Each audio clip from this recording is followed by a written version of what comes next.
Okay mga lods, welcome back to another content. And for this video po, pag-uusapan natin itong, well, according to the news, oh my God.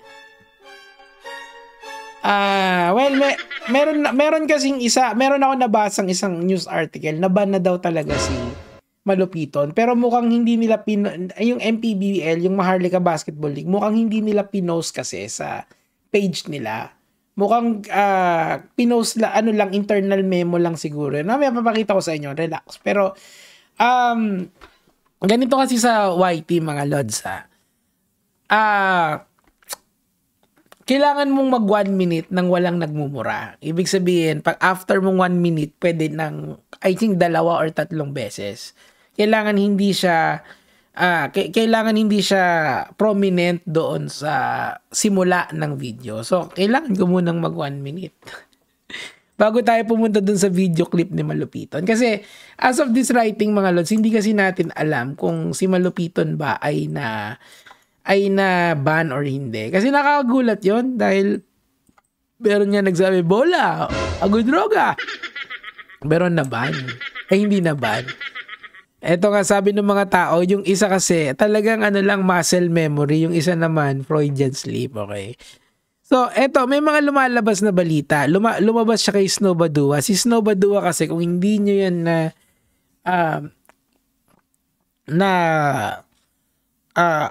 kilala, ano yan, sportscaster yan. Talagang ang content niyan is all about sports. So, anong nakita kong pinost niya, siguro may insider information to. So, eto yung unang clue ko kung ano yung nangyari kay Malupiton. Although, siguro, pumunta muna tayo dun sa hindi, mamaya yan. Eto muna. Eto kasi sabi nila tong Scroogery TV na to, parang memes lang yan. Pero, mas maganda panoorin muna natin yung simula. And sa ibang angle, ito, salamat kay Malupiton bago ito. Binabati ko pala kayo lahat, guys. Naririnig nyo ba ako? Booking nyo na nyo, boy. How are you enjoying this ball game po? Binabati ko pa. So, ang nangyari kasi dyan, kwento lang natin, in-interview siya. Siyempre, sikat si Malupiton. Tapos, nag-muscle memory na siya. So, okay na yan. Tapos, ito yung ibang angle.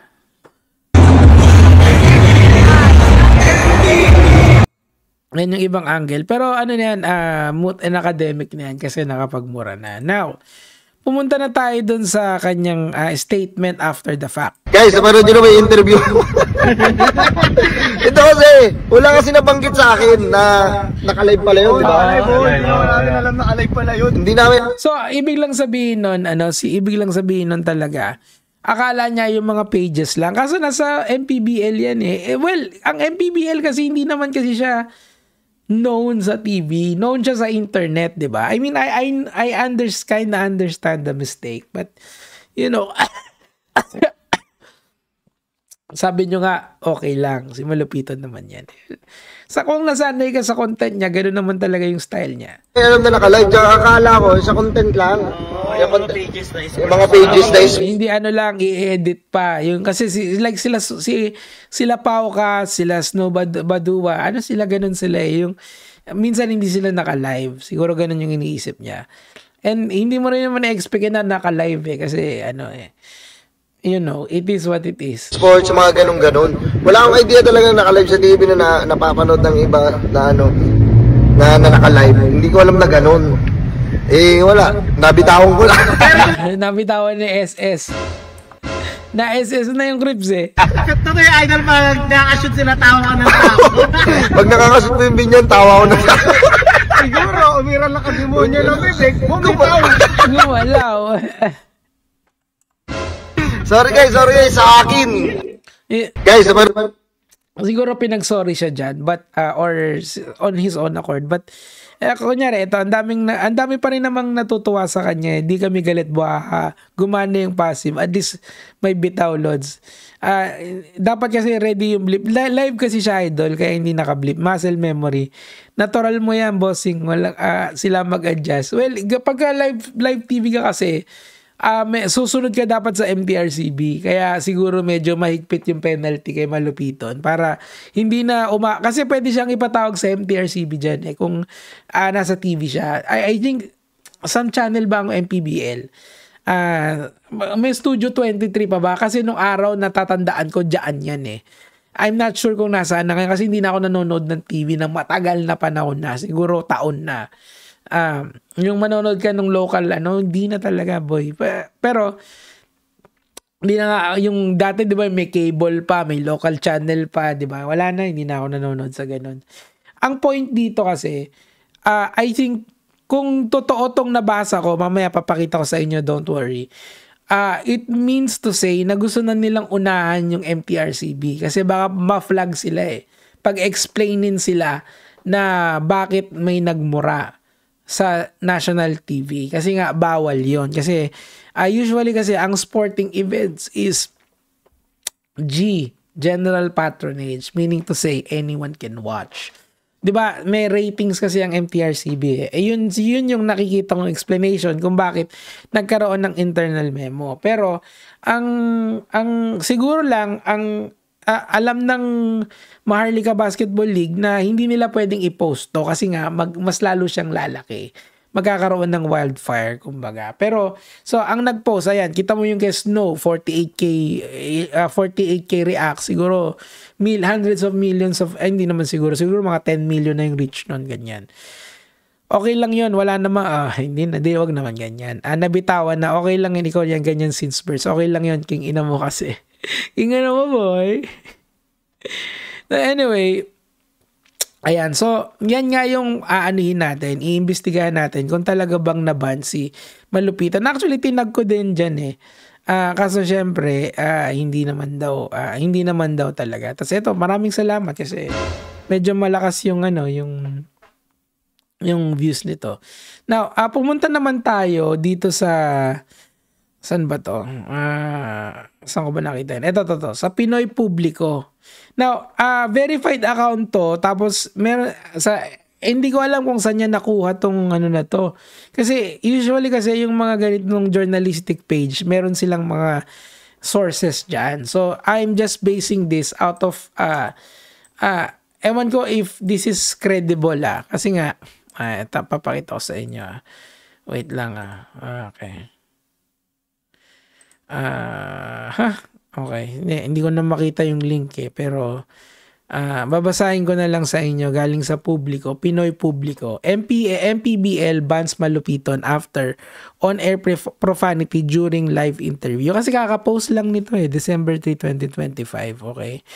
Video comedian vlogger, okay. In real life, guns viral. Alam na natin yan. Kailan narinig nyo ba ako? Ayan. Okay, tapos na MPBL quickly announced that Malupiton has been banned from the league. Following the incident, he later issued an apology on social media account saying the lapse was unintentional. So I'm just saying sa inyo mga lods kasi palagay ko yan yung action ng MPBL para hindi na humaba yung issue. So I'm not sure kung reliable ba yung source nitong ng Pinoy Publico. Pero I'm assuming na they are doing this in good faith and hindi naman sila siguro kasi the article looks like an actual article. It's not a satire, 'di ba? So mukhang ang sources nila is mukhang galing sa loob ng MPBL. And that's understandable lalo na kung nasa national TV siya. Para lang hindi sila ma-question na wala silang action na ginawa. Ganun talaga. 'Yun. So kasi real talk, ayan, pakita ko sa inyo. Wala siya rito walang announcement na binan nila si Malupiton. Pero okay din yun for the views, ayan wala announcement, wala talaga. Ayan nasa ng basher, congrats. Ay, wala talaga. So it just means to say na they just want to be done with this internally and magko-comply sila doon sa dapat nilang gawin for ganyan. Ayan. Internet personnel. Wala kasi ito yung after inano lang nila yan Yung nakaganyan lang eh. Pero pag tinignan mo sa iba, wala talaga. Mukhang they just want it to be clear. So kung sino man yung source ng pinopubliko, I believe it's quite credible, okay? Sa nakita ko kasi tinignan ko yung ibang articles nila and mukha naman talagang hindi sila satire. Kunyari, ito. Ayan, okay. Yung sa politics nila, diba? Ganyan talaga eh. May mga ganyan talagang pages. And kung ko-corroborate mo rin dun sa source ni Badua, mukhang it seems legit na talagang ban na siya. So ako, in my opinion, paniniwalaan ko si Badua at saka itong Pinoy Publiko. Pero that's a matter of internal na yan. Again, si Malupiton lang ang makakapagsabi talaga, boy, kung siya ba ay ban. Puking ina mo, boy. Hindi na ako makapagsalita. Yun lang naman po yung sa akin for today. Kaya mga lods.